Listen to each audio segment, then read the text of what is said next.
You want to know the truth about this business of trading. It's simple, but it isn't easy. That's the part most fellows never get through their heads. The market will give you 1,000 setups every week if you go hunting for them, but how many are worth your money? How many are worth the risk? That's where the real game lies. Trading is not about taking every swing the market offers. It's about standing still, waiting, and then striking when the odds have lined up so heavily in your favor that it feels almost foolish not to act. Have you ever noticed how hard it is to do nothing when prices are moving? That's where discipline comes in. That's where most men fail. I spent years learning this lesson the hard way. I made money and lost it, then made it again and lost it once more. The same pattern repeated until I realized that the only trades worth making were those where I had the wind at my back, where the odds were tilted so far to my side that the danger was less than the opportunity. Do you see the difference between acting because you are eager and acting because the situation is ripe? Most don't. They trade for the sake of being in the market, as though sitting in a position proves something. But the wise trader knows that inactivity is a position too. Patience is a position, and often it is the most profitable one you can hold. You might ask, what makes a setup high probability? It is not some secret formula or magic indicator. It's a combination of conditions that tip the scales. Think of it like sitting at a poker table. You don't play every hand. You wait for the hands that are worth betting on.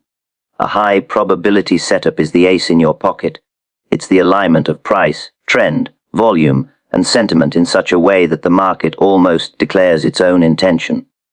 But tell me, when you look at a chart, do you see what is happening, or do you see what you hope will happen? That's the difference between a gambler and a trader.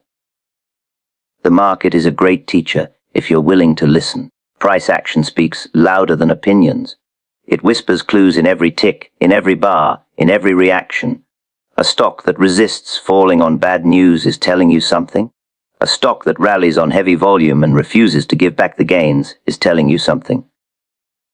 Are you listening, or are you too busy talking yourself into a position? That's the test, and it's one you'll face every day you choose to trade. When I talk about high probability setups, I mean the times when the path forward is made clearer by the past action. A breakout after a long consolidation, for example. Why does that matter? Because when prices have rested, digested, and worn out both buyers and sellers, the first move out of that range is usually the real move. The market has been coiling, and now it's ready to spring. Doesn't it make sense to bet on the spring when you can see it being wound tighter each day? But still, many traders rush in before the move, guessing, hoping, willing the breakout into existence. Then they wonder why the stock goes nowhere and they end up whipsawed. The high probability play is to wait, to see the move confirm itself, and then act. Wait for proof. Proof is expensive, yes, but it's cheaper than hope. Another sign of a high probability setup is the trend itself. Never forget, trends exist because the majority has chosen one direction. Fighting them is a fool's game. If a stock is in a clear uptrend, making higher highs and higher lows, with volume supporting the moves, do you need a crystal ball to tell you what side to be on? Yet time and again, I see men trying to pick tops, calling reversals, betting against strength, because they can't stand the thought of being late. But what is worse, being late, or being wrong? I'll tell you from experience, the market pays well for patience, but punishes vanity every single time. Ask yourself, when you study your chart, do you see the footprints of the big operators? Because that's what you're really hunting for. The public doesn't move prices. The public reacts. It is the large interests, the professionals, the institutions, who leave their tracks in volume and structure. When accumulation is underway, it shows. When distribution is underway, it shows. Are you looking for those footprints, or are you just staring at candles without understanding what they mean? A high probability setup is nothing more than aligning yourself with those who are stronger than you. It's letting the tide carry you instead of trying to swim against it. Risk, of course, is the other side of this coin. No trade is certain. Every position carries danger. That's why the smart trader always calculates the risk before stepping in. A high probability setup is not just about potential reward, it is about the balance of risk to reward. If you stand to gain 3 or 4 times what you risk, and the chart supports the move, that's a trade worth taking. But if you're risking $1 to make 50 cents, tell me, is that wise? It isn't. That's not trading, that's handing your money to the market on a silver platter. Would you make that trade in any other business? Of course not. Then why make it here? The mind is your greatest enemy in trading. It tempts you to act when you should wait. It fills you with fear when you should be bold, and boldness when you should be cautious. How often have you seen a stock climbing steadily, only to convince yourself you've missed the move? Then you jump in just as the top is forming. Or you see a stock falling, you tell yourself it's cheap, and you buy only to watch it go cheaper still. That is human nature, and it is the very thing you must fight against. High probability setups don't demand you chase or guess. They come to you if you have the patience to let them. The market, in its essence, is a weighing machine for human emotion. Fear and greed pull it this way and that. But underneath those emotions lie patterns that repeat, because human nature does not change. Have you ever noticed how the same chart formations appear over and over, no matter the decade or the market? That's because the players change, but their weaknesses don't. A breakout looks the same in 1905 as it does today. A failed rally has the same fingerprints now as it did when I was cutting my teeth in the bucket shops. That's why chart reading is not some superstition, it's a study of human nature itself, laid bare in price. Let me tell you something important. The big money is not made in the small swings. It's made in the big moves, the campaigns where you align yourself with a trend and ride it for all it's worth. High probability setups are your entry into those campaigns. You don't build wealth by scalping for pennies here and there, wearing yourself out, and paying commissions to every broker in town. You build it by identifying when a market is ready for a real move, and then having the courage and patience to stay in it. Do you think Rockefeller made his fortune by selling too soon? He didn't. He held. He accumulated. He let the trend pay him. And that is exactly what the trader must learn to do. Still, the temptation to take small profits is strong, isn't it? You see a stock up 2 points, and your first thought is to grab it before it vanishes. But in doing so, you rob yourself of the very gains that pay for your losses. Do you realize how few truly high probability setups you will encounter in a year? Why waste them by cutting them short? A trader must learn to distinguish between noise and signal, between the ordinary wiggles of price and the real moves that matter. When you're in a true setup, let it work. Protect yourself with stops, yes, but give the trade room to breathe. High probability doesn't mean no drawdown, it means the odds favor you if you let time and trend do their work. And yet, how often have you seen a man jump from one system to another, one method to another, always searching for the perfect formula? There is none. The secret, if you can call it that, is to stick with sound principles and practice them with consistency. Have you mastered patience? Have you trained yourself to wait for the best setups and ignore the rest? Or are you still chasing every flicker of movement as though your life depended on it? I tell you, the market will eat alive the man who cannot control himself, but it will reward handsomely the one who knows when to sit tight and when to act. Money management is part of this, too. Never risk so much on a single trade that a mistake wipes you out. A high probability setup can fail. It does happen. That's why the wise trader risks little on each attempt, but stands ready to press his advantage when the market proves him right. Do you pyramid your position when the trade goes your way, or do you treat every move as a gamble, in and out without structure? That's the difference between speculation and mere betting. A high probability setup is not just about the entry, it's about how you manage it, how you add to it, how you defend it, and how you let it pay you. Think of trading as a business. Would you open a store without knowing your costs, your margins, your demand? Of course not. Then why trade without knowing your risk, your targets, your edge? A business survives because it takes only the opportunities that offer profit and avoids wasting capital on unproductive ventures. Trading is no different. Every dollar you risk is inventory. Every setup is a chance to deploy that inventory. Would you waste it on second-rate goods? If you wouldn't in business, then why in trading? High probability setups are your prime merchandise. Save your capital for them. I'll tell you another truth: the crowd is usually wrong at the critical moments. That's why the majority never wins in the market. They buy at tops because it feels safe, and they sell at bottoms because it feels necessary. A high probability setup often appears just when the crowd is most convinced of the opposite. Are you willing to buy when everyone else is fearful? Are you willing to sell when everyone else is greedy? That's the real test. But you don't do it blindly. You do it because the chart, the volume, the behavior of price tells you the tide is shifting. That's not contrarian for the sake of it, it's intelligent speculation. What you must develop is a mind that sees clearly and waits patiently. Do not clutter your charts with 100 indicators. Do not drown yourself in news or opinions. Focus on the essentials: price, volume, trend, support, resistance. That's all you need to see high probability setups. Everything else is noise. Do you think the great operators of my day needed 10 oscillators to tell them when to buy? They didn't. They read the tape. They studied the action. They knew when the market was strong and when it was weak. Keep it simple. Keep it sharp. Keep it focused. And above all, remember that this game is not about being right on every trade. It's about being right on the big ones. You can be wrong half the time and still make a fortune if your winners are larger than your losers. That's why high probability setups matter. They tilt that balance. They ensure that when you are right in a big way, and when you are wrong, the damage is small. Isn't that the very definition of sound speculation? A breakout after a long consolidation is one of the highest probability setups you will ever find in trading, and yet most traders misunderstand it, misuse it, or fail to wait for it.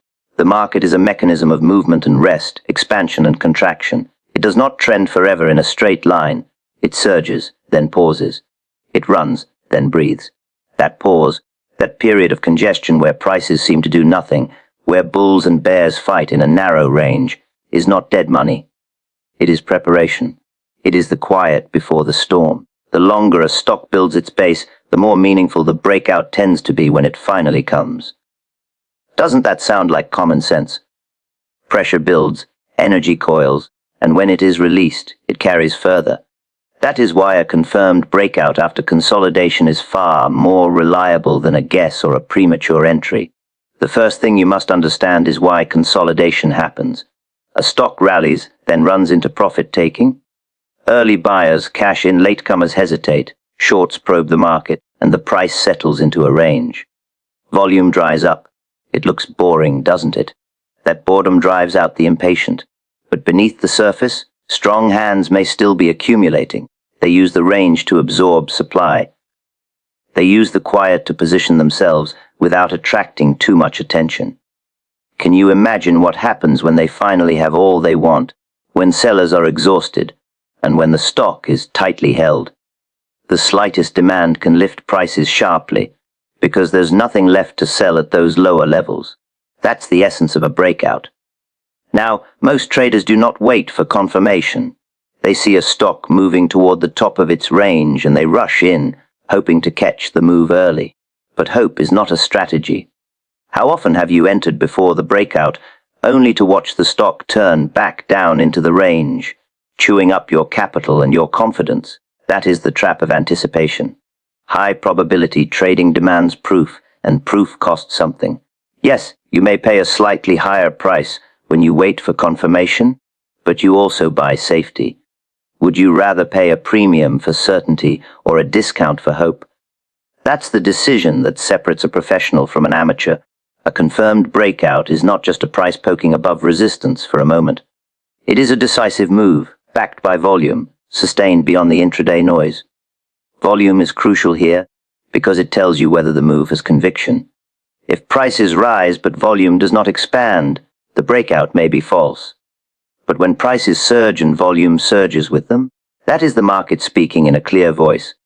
That is demand overwhelming supply. Do you see why volume is the companion of price in every meaningful move? Ignore it at your peril. Think about the psychology of the participants trapped in a consolidation. Every trader who bought at the top of the range is waiting to get out at break-even. Every trader who sold short at the bottom of the range is praying for a decline. When the breakout occurs, those sellers are forced to cover, adding fuel to the rally. Those who hesitated, those who sold too soon, those who doubted, all rush in. This chain reaction, this unwinding of positions, is what gives a breakout its power. You are not just buying strength, you are buying the forced buying of others. Isn't that exactly the kind of tide you want to ride? The duration of the consolidation matters. A base built over weeks or months carries more weight than one formed over a few days. Why? Because time wears out traders. The longer a stock sits still, the more the weak hands give up. The more complete the absorption, the more explosive the breakout. When you see a stock that has gone nowhere for months, and suddenly it pushes through resistance with authority, you are looking at one of the most powerful setups available. How many traders overlooked it during that long sleep? How many were shaken out by boredom? And how many will now scramble to get in when the move is obvious? That's the reward for your patience. But remember, not every breakout succeeds. The market loves to deceive. False breakouts are common, and they are designed to punish the greedy and the reckless. How do you protect yourself? You wait for confirmation, you measure volume, you place your stops wisely. A true breakout should not collapse immediately back into the range.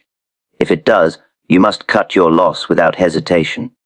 The beauty of this setup is that the risk is usually small. Your stop lies just below the breakout point. If the move fails, you are out quickly. If it succeeds, the potential reward is many times greater than the risk. That is the definition of a high probability trade. Now consider how this fits into the larger market context. Breakouts in strong overall markets tend to have more follow-through than those against the prevailing tide. A stock breaking out during a broad bull market is likely to attract more capital, more enthusiasm, and more institutional support. On the other hand, a breakout in a weak market may struggle. Do you align your trades with the tide, or do you try to fight it? The difference can decide whether your breakout becomes a fortune or a frustration. There is also the matter of relative strength. A stock that shows strength when the market is weak, holding near its highs while others are declining, is a prime candidate. It tells you that something is happening behind the scenes, that demand is outweighing supply, even when conditions are unfavorable. When the general market turns up, such a stock is often the first to break out, and it runs the farthest. Are you paying attention to which stocks resist decline? They are the leaders waiting to be recognized. A confirmed breakout is not just an entry signal, it is often the beginning of a campaign. That is where the real wealth is built. Too many traders take a quick profit after the first surge, but the seasoned operator knows that the first move is only the start. The breakout signals that a new trend may be underway, one that could last weeks, months, or even years. If you sell too soon, you rob yourself of the very profits that justify the patience. Isn't it better to ride the wave as long as it runs, pyramiding your position carefully as the trend proves itself, rather than grabbing a few points and moving on? That is how fortunes are made. Let us speak for a moment about discipline. Waiting for a breakout after consolidation tests your patience more than almost any other setup. The market moves elsewhere, other stocks surge, and you feel left behind. But discipline means waiting for your pitch, not swinging at every ball. A consolidation can last far longer than you expect, but when it resolves, it pays. Can you stand to watch and wait without forcing a trade? Can you accept the boredom as the price of admission to a high probability move? That is where character shows itself. You may notice that some breakouts fail because they are too obvious. When every trader sees the same level and piles in, the market has a way of punishing the crowd. That is why subtlety matters. The best breakouts often occur in stocks that are not on everyone's radar, in bases that look dull and uninteresting. By the time the public notices, the professionals are already in, and the move is underway. Are you hunting for those overlooked setups, Or are you chasing what everyone else is watching? The former pays better, though it requires more effort.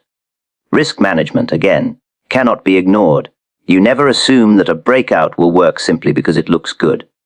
You always define your risk, place your stop, and accept the possibility of failure.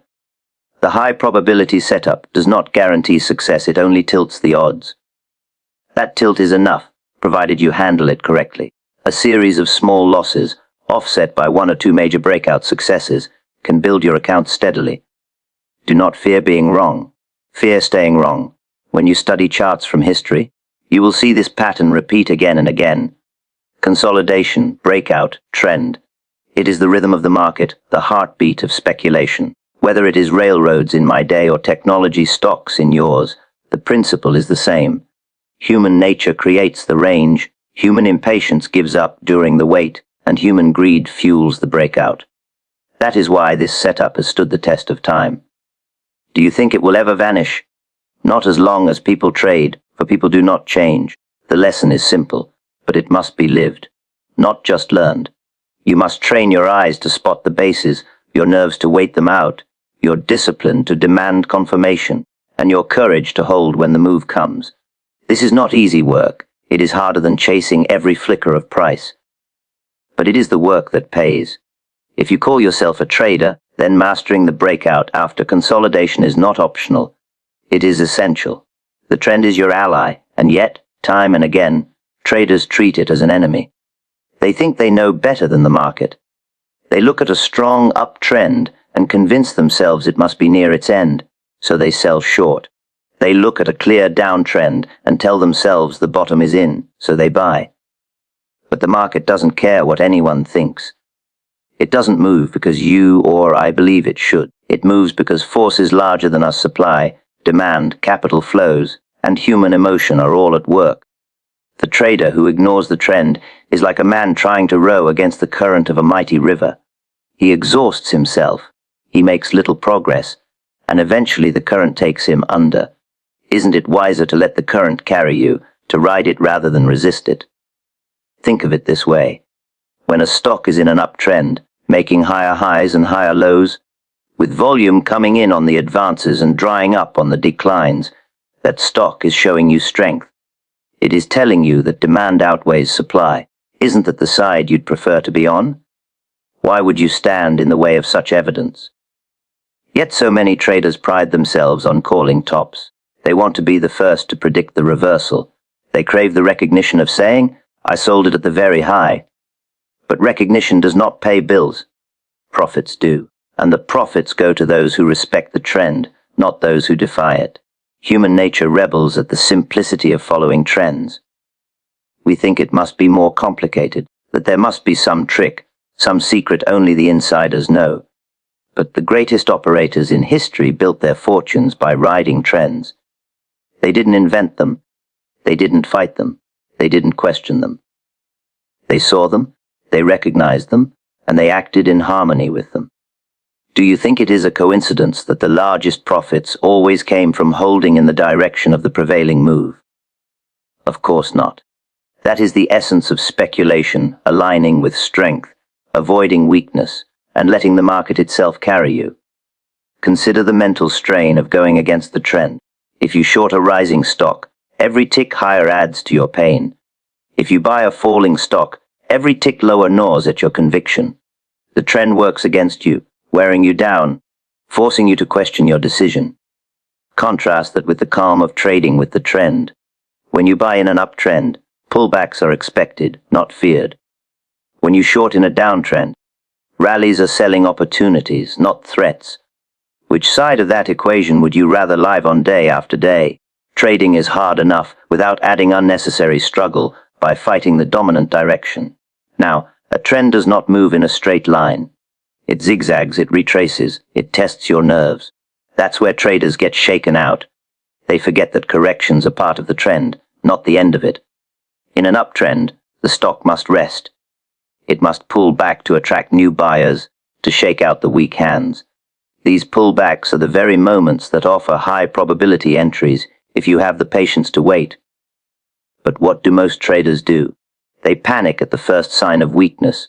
sell their positions, and then watch in frustration as the trend resumes without them.